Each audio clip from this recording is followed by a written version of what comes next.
an MP's aide raped a woman in the Houses of Parliament when she rejected his advances after a night of drinking, a court has heard.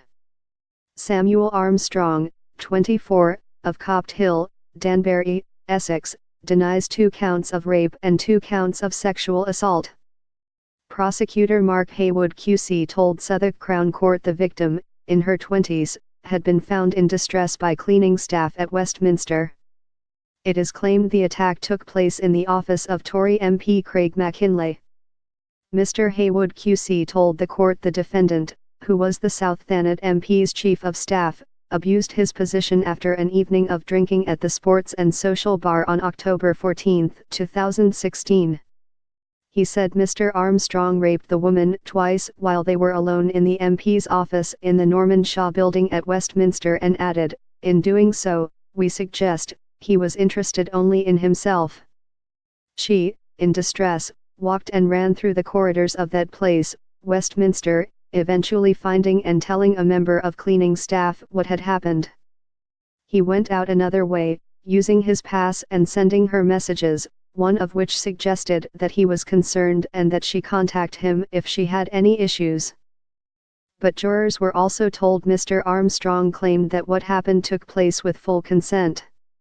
The court was told the woman, who also worked in Parliament, was seen on CCTV running and leaving through Portcullis House at about 2:05 BST. Jurors heard a cleaner found her shaking and crying near the closed bar, and she asked him to call police. And the jury was also told about injuries that were consistent with, but did not prove, the allegations. The court was told the woman had rebuffed Mr. Armstrong's advances and he had called her a bitch and raped her. During an hour-long police interview played to the jury, the woman said she felt like a hostage. She said, "I fell asleep and the next thing I remember was him, Armstrong, with his hand on my left breast, and him kissing my mouth and my neck. He kept saying come back to his flat, and I kept mumbling no, and he kept saying it. He called me a bitch a few times." She continued, "I remember my body just freezing and I had no clue what was going on, as ridiculous as that sounds." The woman said she felt very vulnerable and incredibly alone. She said she dressed and left as soon as possible, walking, then running through Westminster. It's one of the most important buildings in Britain. It has no police anywhere, she added.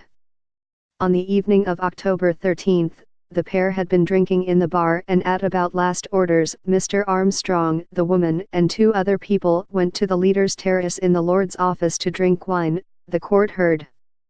Mr. Haywood said neither looked particularly affected by drink at that point, and later in Mr. McKinlay's office the pair sat and talked. "This time is where it began to go wrong, in the early hours," Mr. Haywood said. "It is the prosecution case. The defendant took advantage of the situation and of her obvious and open friendliness towards him. Jurors heard the woman fell asleep, and Mr. Armstrong began kissing and touching her before asking her back to his flat. But when she told him no, Mr. Armstrong repeatedly called her a bitch, jurors were told.